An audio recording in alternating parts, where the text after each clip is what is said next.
Have you ever wondered why you keep promising yourself you'll stop binging, but the very next day you end up doing it again? It's not a weakness of willpower, it's actually a cycle. And in this video, I'm going to show you from my own personal experience what it was like to be in this cycle and stuck in it for the better part of 3 years. So here is the cycle of addiction. Okay, we've got a couple of different sections here, and it's broken up into two parts. One being the mental obsession, and the other being the physical reaction. So it starts with this section right here. This is where it ends up starting. So one of the experiences that I had is I was clean eating for 6 days and I was on my seventh day. And after that period of time, I really, really wanted to get clean from binging and free from this food addiction. Up until that point, it had been about a year that I'd been in constant binges, going back and forth on different diets, different fasting, being vegan, not being vegan, all over the place.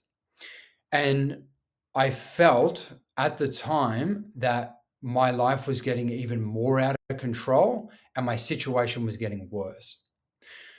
So after 6 days of doing this, and this had happened countless times, this is just one of the examples for me.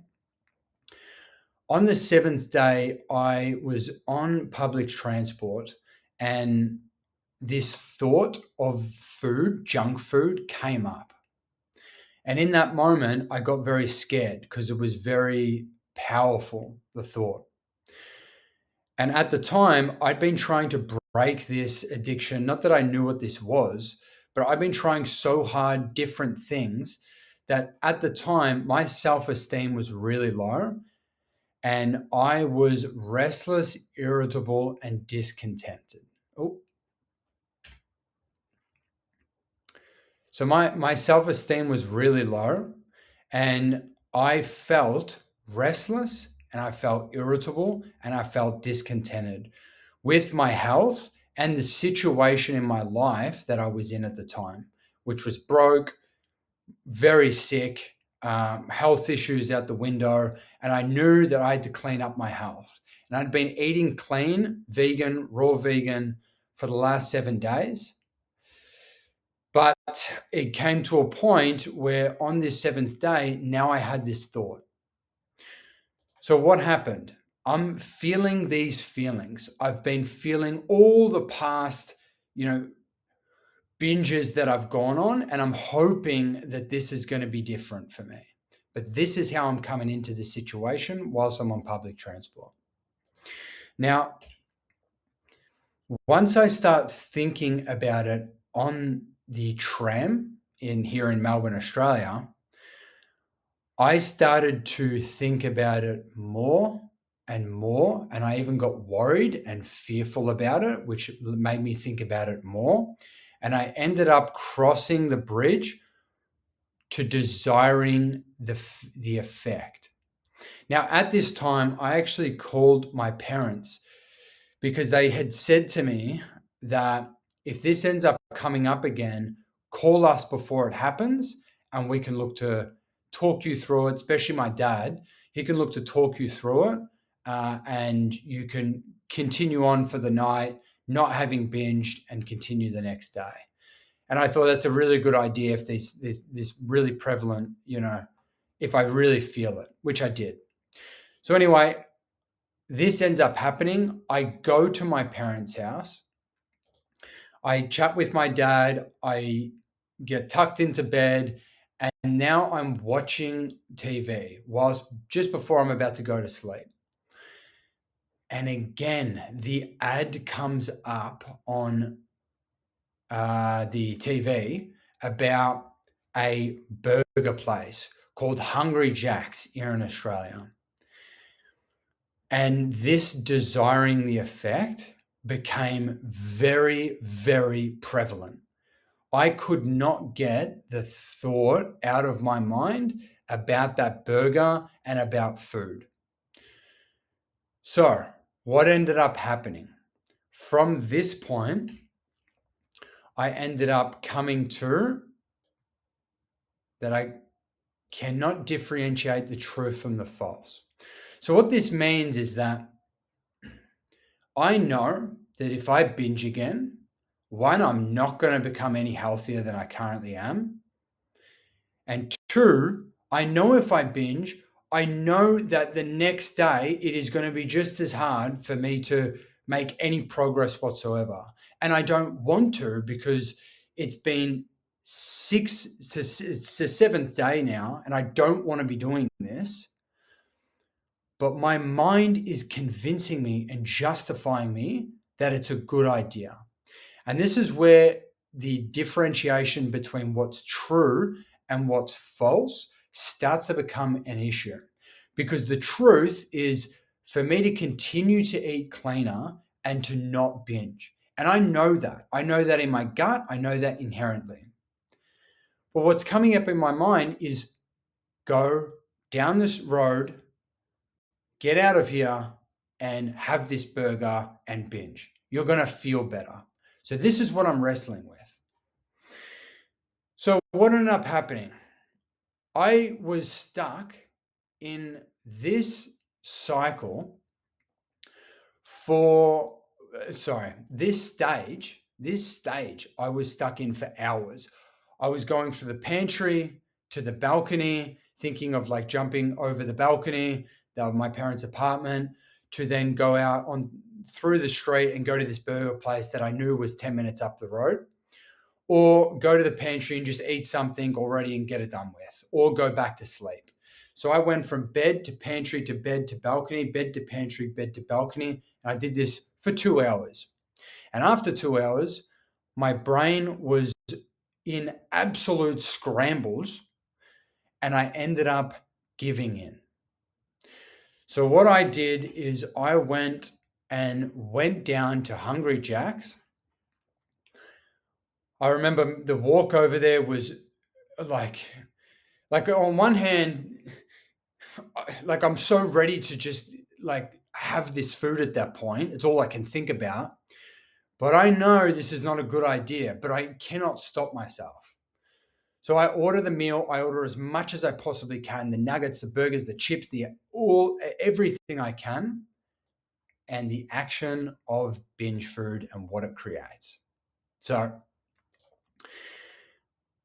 what it created was me wanting more and not being able to stop.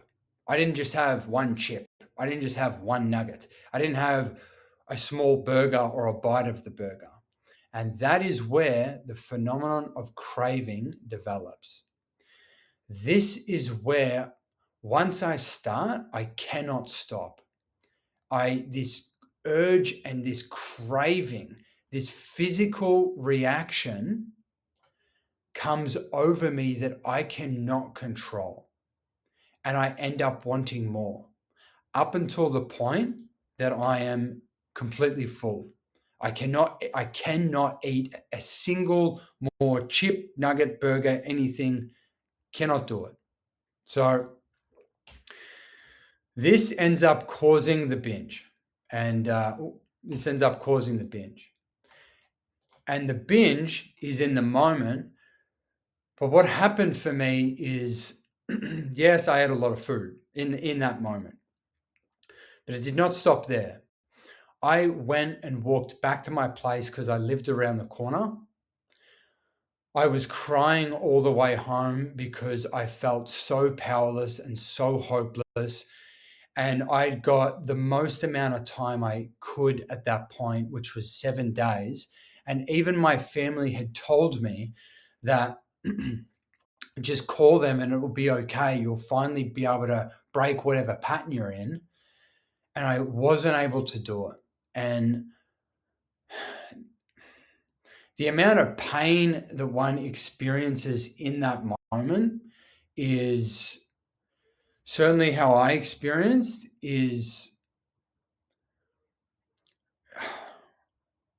it's very hard to describe, but if I can put it into words, it is so soul destroying that it feels like in the moment, it feels like this is never going to end. And if there's a feeling of how misery and hell will look like, in like if you can paint that picture in my mind, that's how I'm feeling. Because I don't want to be doing this, but I don't know how to stop doing it. And this lasted to the next day and the next day and then the next day. Sometimes I'm able to correct it. I was able to correct it, the next day. But most of every other time, I end up continuing to binge. I say, oh, it's going to change, and then it doesn't end up happening. And what ended up happening, I binged more on junk food. I went down to McDonald's. I got more. I got Uber Eats. I was constantly thinking about food. I'd go to bakeries, have all this stuff. And I'm feeling the remorse with a firm resolution not to binge again. So once I hit this point where I'm remorseful and I have this resolution to never binge again and that it's going to change, whenever that happens, might happen that night, might happen the next day, might happen after several days. For me, that time, it happened after several days. But what ends up happening, yeah, in this section here, yeah, I go through this period of trying my best not to binge again, trying my best not to fall in this trap again. Yeah? But I'm not able to do it. Not able to. I end up feeling these feelings. The thoughts of the food or binging end up coming up again. And then I can't differentiate the true from the false. I end up having food. Delete this. I end up having the food. That food creates a phenomenon, a reaction, a physical reaction for me. And then it causes a binge again. And then I emerge remorseful. And this continues to go around.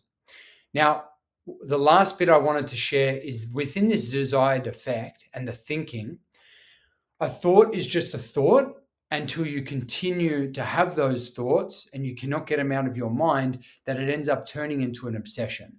And that is why this is called the mental obsession. And that is why this is called a physical allergy. Because when you're coupled with both, when you obsess about food and you cannot get it out of your mind,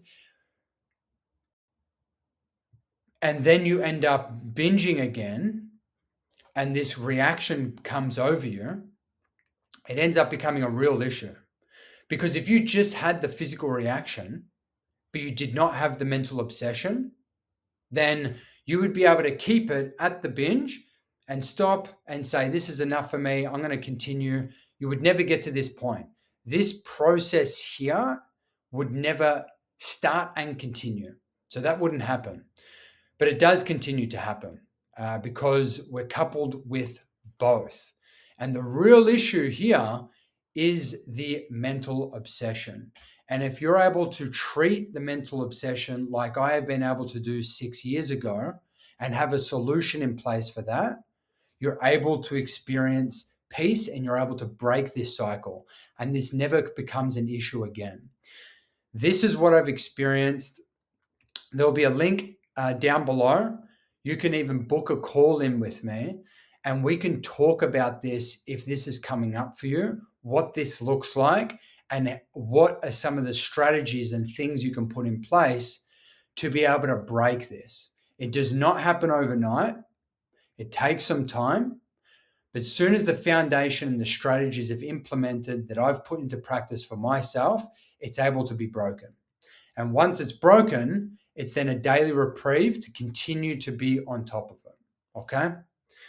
I'm hoping this helps. This has absolutely changed my life, first understanding it, and then the second part of the process is putting in place a solution.